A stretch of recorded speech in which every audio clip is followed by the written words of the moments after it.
দীর্ঘমেয়াদী যুদ্ধ ইসরায়েলের জন্য বুমেরাং। এতে ইসরায়েলের অর্থনীতি টিকে থাকতে পারবে না জেনেই যুদ্ধবিরতির পথ বেছে নিয়েছেন মার্কিন প্রেসিডেন্ট ট্রাম্প। অন্যদিকে হামলার জবাবে সুনির্দিষ্ট কৌশলগত আর্থিক স্থাপনায় লক্ষ্য ছিল ইরানের। নাইম আহমেদের ডেস্ক রিপোর্ট। তেহরানের পরমাণু কর্মসূচি ধ্বংসের উচ্চাকাঙ্ক্ষা থেকে পরমাণু স্থাপনায় হামলা চালালেও পুরোপুরি তা ধ্বংস বা দমন করতে পারেনি ইসরায়েল যুক্তরাষ্ট্র। অর্থনৈতিক ক্ষতির মুখে দ্রুত যুদ্ধ অবসানে জোর দিয়েছে তেল আবিব, ওয়াশিংটন।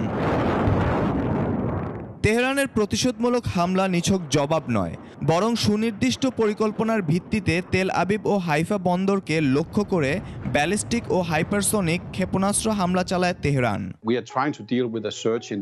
তেহরানের হামলায় বিশ্বের বৃহত্তম কন্টেইনার শিপিং সংস্থা মায়ার্স ইসরায়েলের হাইফা বন্দরে সমস্ত জাহাজ চলাচল স্থগিতের ঘোষণা দেয়।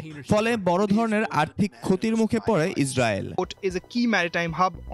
হাইফা হলো ইসরায়েলের শিল্প যন্ত্রপাতি, ঔষধ এবং কৌশলগত আমদানির প্রধান ভূমধ্যসাগরীয় প্রবেশদ্বার। হাইফা বন্দর ছাড়া ইসরায়েলি অর্থনীতি ভঙ্গুর এবং মুদ্রাস্ফীতির ঝুঁকিতে পড়ে। সংঘাতে ইরানের নিজস্ব প্রযুক্তির তৈরি ক্ষেপণাস্ত্র ব্যবহারে খরচ করতে হয়েছে $2 থেকে $3 বিলিয়ন। অন্যদিকে ইসরায়েলের প্রতিরক্ষা খাত অনেকটাই মার্কিন নির্ভর।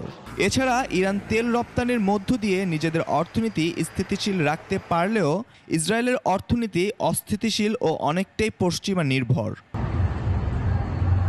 এছাড়া প্রতিরক্ষা খাতে অতিরিক্ত ব্যয় ও মধ্যপ্রাচ্যে দীর্ঘমেয়াদী সংঘাতে জড়িয়ে জীর্ণ অবস্থা তেল আবিবের অর্থনীতির। ফলে দীর্ঘমেয়াদী যুদ্ধে জড়ানোর সিদ্ধান্ত বুমেরাং হয়ে দাঁড়াবে ইসরায়েলের জন্য। দীর্ঘমেয়াদী সংঘাত বন্ধে ট্রাম্পের নেতৃত্বে মার্কিন যুক্তরাষ্ট্র কেবল একজন মধ্যস্থকারী হিসাবেই নয়, বরং সংঘাত পরবর্তী আঞ্চলিক ব্যবস্থার বিশ্ব নেতা হিসেবে নিজেকে প্রকাশ করার সুযোগ গ্রহণ করেছেন। নাইম আহমেদ, 21 টেলিভিশন।